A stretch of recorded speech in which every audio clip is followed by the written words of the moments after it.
Bismillahirrahmanirrahim, my dear students. Hope you all will be fine. And I want to start my lecture with the very beautiful dua of Holy Prophet Rabbi Zidni Ilma. और आज कि हम chapter finish करने वाले हैं, that is chapter number 13 और आज इसका लास्ट लेक्चर है। और उस लास्ट लेक्चर का टॉपिक है लंग कैपेसिटीज़, राइट। क्यों पढ़ते हैं हम लंग कैपेसिटीज़? डेफिनेटली हमें इससे कोई फ़ायदा होता होगा, तभी तो हम लोगों ने इस पर्टिकुलर एस्पेक्ट के ऊपर रिसर्च की और प्रॉपर इसके लिए हम लोगों ने मीटर्स डिज़ाइन किए। And you know very well, जब भी हम किसी मीटर की बात करेंगे इसका मतलब है we want to measure something, right. और वो वाला मीटर जो आप लोगों की लंग कैपेसिटीज़ को मेजर कर सकता है या लंग के वॉल्यूम्स को मेजर कर सकता है, उसे हम क्या बोलते हैं? Spirometer, right. तो सवाल ये है कि why we want to use spirometer? Answer is we want to measure what? The state of the lung. Say अगर आप कि मैं देखूं एज, फिर मैं आपका लिखूं क्या? जेंडर मीन्स योर सेक्स, आप मेल या फीमेल, या फिर अगर मैं आप लोगों के लंग्स की फिजिकल स्टेट को देखूं तो there is a great diversity हमें नजर आती है। मेल की लंग कैपेसिटीज और लंग्स वॉल्यूम ज्यादा होते हैं एज कम्पेयर टू फीमेल के, और जब आप छोटे होते हैं तो आपकी लंग कैपेसिटी और होती है, और जब आप बिल्कुल मेच्योर हो जाते हैं आपकी लंग कैपेसिटीज और होती हैं। और जब आप लोग 40 क्रॉस करते हैं और आप लोगों में एजिंग का प्रोसेस बढ़ जाता है तो फिर हमारी लंग कैपेसिटीज भी कम होना शुरू हो जाती है। So we can relate all these factors with the lung capacity. और इन सारी बातों को पढ़ने के बाद अगर खुदा न खास्ता हम में से कोई या हमारा पेशेंट हमारे पास किसी एलिमेंट के साथ आता है, it may be something like pneumonia, it may be some bronchitis, it may be something like emphysema, और may be sometime like TB. Now we want to estimate कि उस पर्टिकुलर पेशेंट के लंग्स कितना काम कर रहे हैं और उससे कोरेस्पॉन्डिंग हमें उसको कितनी CO2 मतलब प्रोड्यूस होनी चाहिए, कितनी ऑक्सीजन हमें उसको प्रोवाइड करनी चाहिए। तो ये वो सारी चीज़ें हैं जो डेफिनेटली एक कामयाब पल्मोनोलॉजिस्ट को और कामयाब करवाने में हेल्प करती हैं। और जाहिर है इसका फ़ायदा अल्टीमेटली किसको होता है? हमारे पेशेंट को होता है कि they may have some very easy respirations at the end of life, right. So in lung capacity study करने के लिए let's move to the white board. Hi my future doctors, we have already made a graph, rather basis of the graph, और इसमें you can see कि ये हमने जो graph बनाया है उसके दो एक्सेस हैं। One of them is called as x-axis and we have taken time in seconds along x-axis, and then we have taken y-axis और उसमें हम लोग क्या स्टडी कर रहे हैं? What? Yes, the volume of the air that may join my lungs, right? तो इसमें आपने देखा है कि हमने 1 2 3 4 5 यहाँ तक लिखा हुआ है और 5 से ऊपर हमने डॉटेड लाइन शो की है। And this dotted line can be little bit more up और down depending upon the physical state of the lungs और the physical habits of the organism. It may be an athlete that have done some very strenuous exercises and particularly exercises of the lungs, so he or she may have got more better lung capacity. But if we look at the normal organisms, their lung capacity is just 5 liters, right?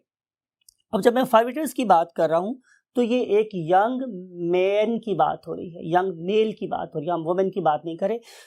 खातून में या जो हमारी मोहतरमाएँ लड़कियां होती हैं उनके अंदर definitely ये वही लंग कैपेसिटी मर्दों से कम होती है, राइट। अब कोई बंदा आपसे ये पूछते सी क्या लॉजिक है, तो आप बता सकते हैं कि मेल की बॉडी में जो अल्लाह ताला ने अमाउंट ऑफ मसल्स हैं वो ज़्यादा रखी है, amount of the cells depending upon oxygen वो ज़्यादा होते हैं, तो फिर जाहिर है उनके लंग की कैपेसिटी भी कोरेस्पॉन्डिंग ज़्यादा होगी। अगर हम इसको कुछ और तरीके से रिलेट करें तो हम यूँ भी कह सकते हैं डियर स्टूडेंट्स कि जो हमारे मेल हैं they are less susceptible to the elements of the smoking as compare to the female. तो फीमेल को तो पर्टिकुलरली किसी किस्म की स्मोकिंग से अवॉइड करना चाहिए, right. I hope you got the message that I want to deliver my upcoming female generations, right. So हम कहना ये चाह रहे हैं कि मेल की जो टोटल लंग कैपेसिटी है that is greater than the female. So ये total lung capacity that is more और लेस इक्वल टू 5 लीटर्स. तो हम लिख रहे हैं यहाँ पे पहली term that is called as TLC. TLC stands for total lung capacity. It is equal to 5 liters or it is equal to 5000 ml. You know 1 liter consists of 1000 milliliters. So we can write 5 liter or 5000 ml, one and the same thing. ये कब होगी? जब आप लोगों ने अपने lungs को अपनी पूरी कोशिश करके क्या कर लिया? फिल कर लिया एयर से during the course of what? Inhalation. तो ये इस पर्टिकुलर 0 से लेकर इस पर्टिकुलर 5 लीटर तक पॉसिबल होता है एक एवरेज मेल, मेच्योर मेल में. अब हम चलते हैं कुछ स्पेसिफिक बातों की तरफ. आपने 2-3 बातों को बड़े गौर से देखना है. एक तो वैल्यू स्टूडेंट्स ये जो मैंने यहाँ पे लिखी है कि 1 litre, 2 litre, 3 litre, 4 litre, 5 litre, लेकिन मैंने लाइंस हर बेसिक फिगर के सामने नहीं लगाई हुई, बल्कि देखें यहाँ पे मैंने 1.5 पे एक वैल्यू लिखी हुई है. चले मैं डिफरेंशिएट करने के लिए इसको 1.5 लेबल कर देता हूं ताकि आप आसानी से इसको अंडरस्टैंड कर सकते हो. ये मिक्स हो गया स्टूडेंट, सॉरी. हम इसको बिल्कुल सेंटर में लिख देते हैं आप लोगों के लिए. So it is 1.5 and then here is 2.5. आपने ये 2 वैल्यूज भी अपना माइंड में जरूर रखनी. अब स्टूडेंट्स अगर आप बहुत आराम सुकून से बैठे हुए हैं, you are not doing any activity, you are at rest और even if you are sleeping, तो क्या होगा कि आप लोग 1 मिनट में देखें 15 सेकेंड, 30 सेकेंड, 45 सेकेंड, 60 सेकेंड, तो आप लोग 1 मिनट में 4 to 20 ब्रेथ्स लेते हैं पर मिनट. तो आप लोगों का जो रेस्पिरेटरी रेट है RRR, रेस्टिंग रेस्पिरेटरी रेट, ये कितना होता है हमारे students? It is 16 to 20 breaths पर मिनट, राइट. लेकिन अगर आप क्या करें कि आप एक्सरसाइज करना शुरू कर दें, आप बैडमिंटन खेलना शुरू कर दें या आप लॉन टेनिस खेलना शुरू कर दें, तो ये वाला RRR अब 16 से 20 से लेकर 30 ब्रेथ्स पर मिनट तक इंक्रीज कर सकता है. देयरफॉर मैंने एक अप एरो शो किया है. I always believe in better presentation because कि पेक्टोरल मेमोरी की अपनी एक इंपॉर्टेंस होती है. तो अगर आपको ये वाला अप एरो याद होगा तो आपको पता चल जाएगा कि पर मिनट हमारा जो रेस्पिरेटरी रेट है वो 10 ज्यादा हो सकता है देन नॉर्मल. 14 to 10 ज्यादा हो सकता है. बात समझ आ गई आप लोगों को? So this is the effect on RRR while doing what? strenuous exercise.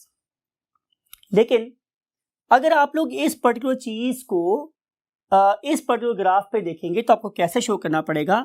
अब मैं टाइम की कैद से आजाद हो गया, राइट. अब मैं आप लोगों को और कॉन्सेप्ट देना चाह रहा हूं, इसलिए अगर मैं ये लाइन में मिटा दूं तो आपको फर्क नहीं पड़ना चाहिए. इसलिए अब मैं यहां पे जो लाइन ड्रॉ कर रहा हूं it is beyond the limitations of what time. अब फॉर एग्जांपल यहां से लेकर आप लोगों ने यहां तक क्या लिया? सांस लिया. कब? जब आप लोग रेस्टिंग पर थे. आप रेस्टिंग फेज पर हैं तो उस टाइम पे जो आपके लंग्स में एयर का वॉल्यूम रहेगा या रहता है दैट इज 2.5 लीटर्स. और रेस्टिंग टाइम पे आप लोग an other 500 ml means half litre. You know 500 ml means half litre आप इनहेल करोगे. ये देखो ना बेटा, ये क्या है? ये वॉल्यूम है, राइट. ये वॉल्यूम है. तो वॉल्यूम क्या कर रहा है? अपसाइड इंक्रीज कर रहा है. इसका मतलब ये है कि जब मैं इनहेल करूंगा यू नो कि मेरी chest it will move upward and outward, तो वॉल्यूम में करेगा इंक्रीज होगा. और इंक्रीज करने से हम इस पर्टिकुलर लेवल पे पहुंच जाएंगे. कहां से? यहां से. सो वॉल्यूम 2.5 से 3 पे पहुंच गया. फिर आप क्या करोगे? आप रेस्टिंग फेज में हो ना, तो आप क्या करोगे? फिर एक्सहेल कर दोगे. तो एक्सहेल करते वक्त जो वॉल्यूम है वो क्या हो जाएगा? दोबारा से कम हो जाएगा. आप फिर क्या करोगे? आप फिर इनहेल करोगे, राइट. तो वॉल्यूम आप लोगों का फिर बढ़ जाएगा. आप लोग फिर एक्सहेल करोगे तो वॉल्यूम कम हो जाएगा. तो कॉन्स्टेंटली ऐसा हो रहा है कि हम इनहेल कर रहे हैं, एक्सहेल कर रहे हैं, इनहेल कर रहे हैं, एक्सहेल कर रहे हैं. कब हो रहा है? रेस्टिंग टाइम पे. तो जब आप बिल्कुल रेस्टिंग टाइम पे ये वाला कर रहे थे तो जितना वॉल्यूम ऑफ एयर मेरे लंग्स के अंदर आ रहा था और जितना बाहर निकल रहा था, हम उसे नाम क्या देते हैं students? Tidal volume, TD, tidal volume. तो मैं यहां पर लिख रहा हूं, what is TD? Tidal volume, it is equal to resting respiratory volume, ठीक है, respiratory volume, and it is usually equivalent to 500 ml और 0.5 लीटर। राइट, मैंने आपसे क्या कहा? मैंने आपसे ये कहा, ओ फैटमैन, तुम क्या करो कि तुम इस पर्टिकुलर पॉइंट से आगे, तो मैंने इससे फैटमैन आपसे मैंने ये बोला कि आप और ज्यादा अपनी गैस को अपने लंग्स में लेके जा सकते हैं। तो आपने फौरी तौर पे कहा, या सलू क्या, आई कैन डू इट, मैं ऐसा कर सकता हूं। तो सोचने वाली बात यह है कि जब आप लोगों ने अपने लंग्स को पूरे तरीके से फुला लिया, इन्फ्लेट कर लिया, तो आपके लंग्स में कितनी एयर और चली गई? तो आंसर था दिस मच एयर, ये वाली एयर, ये। And this volume you can see 3 to 5, इसका मतलब ये होगा कि ये 2 लीटर्स हैं, राइट, और सर सिंपली लिखते हैं 2L, it stands for 2 litre. तो आपने 2 लीटर लिख दिया, या फिर आप लोगों ने क्या लिखा? 2000 ml। तो आपने अनदर 2000 ml क्या कर लिए? अपनी बॉडी में लेकर चले गए। चूंकि इस टाइम पे आप इंस्पिरेशन कर रहे थे, तो हम लोग इसे बोलेंगे inspirational reserve volume. Why we want to use the term reserve? Reserve का मतलब क्या होता है? जो ऐसी चीज जो हम आम तौर पे इस्तेमाल नहीं कर रहे, लेकिन जब जरूरत हो आप उसको इस्तेमाल कर सकते हैं। वर्ड यूज करें रिजर्व। तो यू नो वेरी वेल कि हम रिजर्व किसे बोलते हैं? एक ऐसी क्वांटिटी को कि जो हम आम तौर पर इस्तेमाल नहीं करते, लेकिन जब जरूरत हो हम उसे इस्तेमाल कर सकते हैं। फॉर एग्जाम्पल, अगर आप थोड़े से गाँव की बात करें, तो गाँव में हम लोग क्या करते हैं कि हम गंदम को स्टोर कर लेते हैं। तो डिवाइस, अगर आप थोड़ा सा पंजाबी में बोले, तो डिवाइस जिसमें हम लोग गंदम को स्टोर करते हैं हम बोलते हैं पड़ोला। तो पड़ोले में हम गंदम को स्टोर कर लेते हैं, और जब खत्म होती है उसमें से और निकाल लेते हैं। तो we save it for some other time.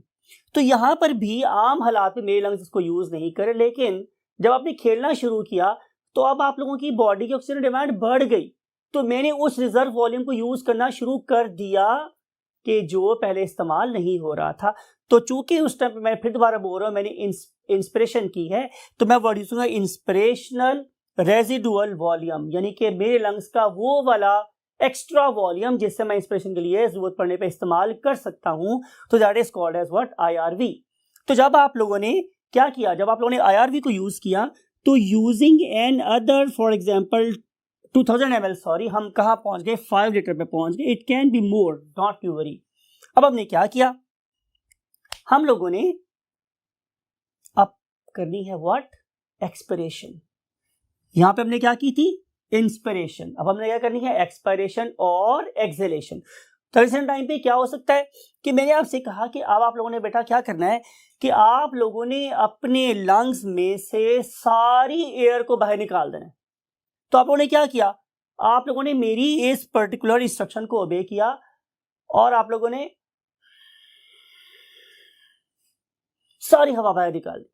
अब आपका वॉल्यूम कितना होगा? मैंने आपसे बोला कि जब आप एयर को बाहर निकालोगे तो उस टाइम पे आपकी जो लंग्स का वॉल्यूम है वो बहुत तेजी से ड्रॉप हो के इस लेवल पे आ जाए। राइट, अब इस पर्टिकुलर पॉइंट से लेकर इस पर्टिकुलर पॉइंट तक जो आप लोगों के लंग की कैपेसिटी है, इसे हम बोलते हैं वाइटल कैपेसिटी।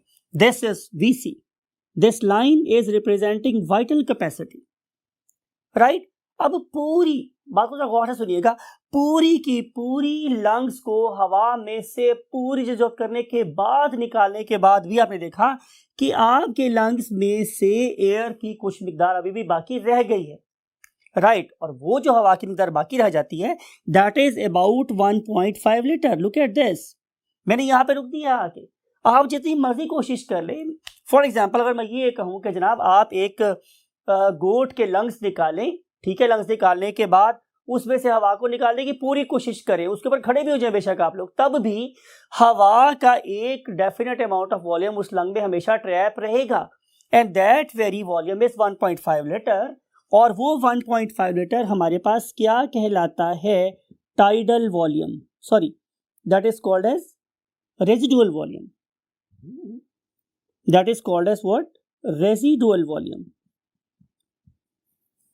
रेजिडू, आपको पता है रेजिडू क्या होता है, वो चीज जो हमारे फिल्टर पेपर के ऊपर रह जाती है उसे हम रेजिड्यू बोलते हैं। तो रेजिडुअल वॉल्यूम बाकी बच जाने वॉल्यूम जिसे हम कभी भी लंग में से बाहर नहीं निकाल सकते। तो इसलिए आपने फिर वही बात है मेरी तरह भूलना नहीं है, आपने प्रॉपर रेजिड्यू का मतलब बाकी बच जाने वाले से रेजिडुअल वॉल्यूम अपने माइंड में रखना है। अब सवाल ये है कि आमतौर पे आप लोग इतनी एयर को निकाल रहे थे, कहां से, फेफड़ों में से बाहर, ये वाली, it is part of what, tidal volume. अब उस वॉल्यूम का क्या बनेगा जो आपने यहां से लेके यहां तक एक्स्ट्रा निकाला है। पहली तो बात है इसका वॉल्यूम देखिए कितना है, 1.5 से 2.5 लीटर, मींस 1 लीटर वॉल्यूम आप नॉर्मल एयर से ज्यादा एक्सपायर कर सकते हो। तो हम इसे बोलते हैं expiratory reserve volume, ERV, expiratory reserve volume. इसकी वैल्यू अपना माइंड रखनी है, that is equal to what, 1000 ml, और it is equal to 1 litre, 1 litre, right. तो ये है कुछ रिलेशंस जो आप लोगों को अपने माइंड में याद रखनी है। पहले मेरे पास क्या, रेजिडुअल वॉल्यूम, वो वाला वॉल्यूम जिसे हम अपने लंग में से कभी नहीं निकाल सकते। फिर हमारा टाइडल वॉल्यूम, TD, जो हम लोग रेस्टिंग फेज में आमतौर पर कर रहे होते हैं। और फिर मेरे पास को क्या है, वाइटल कैपेसिटी, यानी कि जब मैं स्ट्रेनथ एक्सरसाइज कर रहा हूँ, फुल जोर लगा रहा हूँ, मुझे पूरा सांस चढ़ा हुआ है, तो तब भी मैं अपने लंग्स की मैक्सिमम ये वाली वैल्यू इस्तेमाल कर सकता हूँ, मीन 1.5 से लेके 5 तक, मीन 3.5 लीटर्स। आप लोगों के लंग की मैक्सिमम वाइटल कैपेसिटी 3 लीटर है, राइट। आप इससे ज्यादा इनहेल नहीं कर सकते, इससे ज्यादा आप एक्सहेल नहीं कर सकते। तो जो एक्सहेल नहीं हो सकता, that is called as what, residual volume. अगर वापस लेके चले जाएंगे, अब पेशेंट जो हमारा जो ऑब्जेक्ट है वो नॉर्मल फेज में चला गया है, तो नॉर्मल फेज में जाने के बाद ये फिर दोबारा वही प्रोसेस स्टार्ट कर देगा जिसे हम क्या बोलते हैं, टाइडल वॉल्यूम।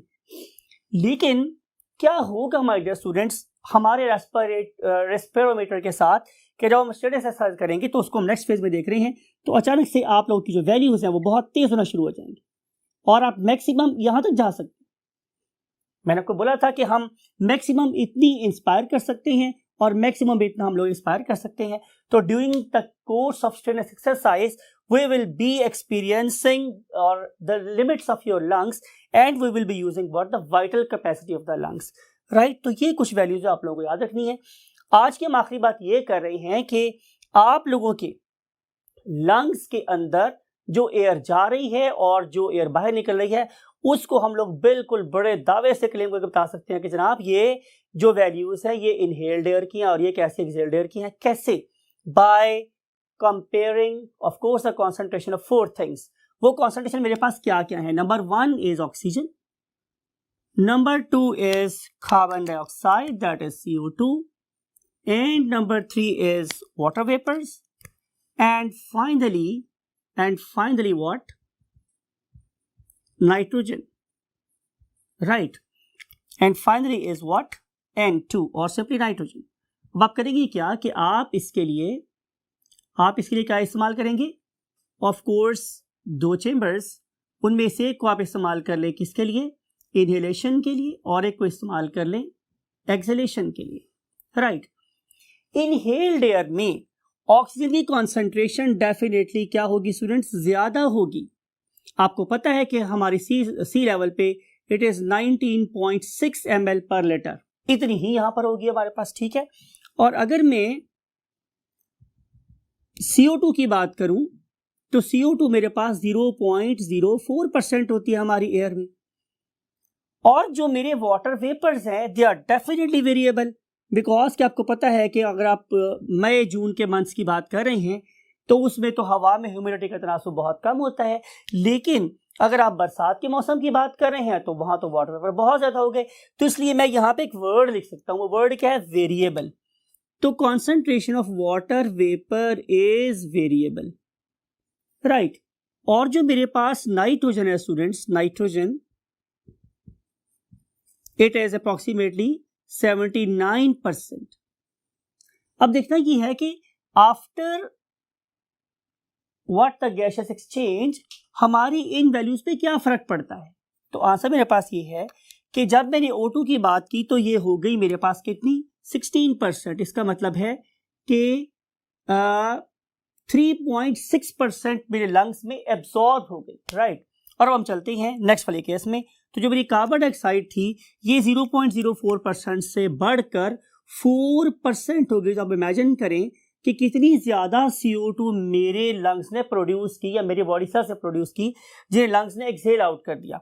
और वाटर वेपर वो फिर अगेन क्या है हमारे पास वेरिएबल, बिकॉज कि ये डिपेंड करते हैं कि आपने क्या खाया था, आप लोग किस फिजिकल स्टेट में थे और आप लोग एक्सरसाइज कर रहे थे या नहीं कर रहे थे, बिकॉज ये सारी की सारी चीज़ें मेरी बॉडी में मेटाबॉलिक वाटर के प्रोडक्शन को चेंज करती हैं और जाहिर है एक्सहेल्ड एयर को भी क्या करेंगी, जाहिर है चेंज कर देंगी।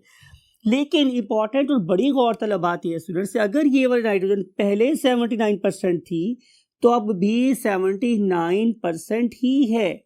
सवाल क्वेश्चन में आप लोगों से ये है कि क्यों, बिकॉज कि आपको पता है कि हमारे लंग्स में नाइट्रोजन ना तो एक्सक्रीट आउट हो रही होती है और ना ही इस पर्टिकुलर नाइट्रोजन को एब्जॉर्ब करने वाला कोई पिगमेंट मेरे पास मौजूद है। इसका मतलब ये होगा कि नाइट्रोजन जैसी मेरे लंग्स में जाएगी ऐसी ही अनअफेक्टेड बाहर निकल जाएगी, right. So that's it for today और that's it for chapter number 13। इस दुआ के साथ क्या ताला आप लोगों को इन तमाम वैल्यूज़ को अपने माइंड में स्टोर करने रखने की सलाहियत अता फरमाए और आप इन सारी बातों को सुन के अपने पेशेंट्स के लिए ज़िंदगी में बहुत फ़ायदेमंद साबित हों। मैं आपसे इजाज़त चाहता हूँ। Take very good care of your parents. अल्लाह हाफ़िज़।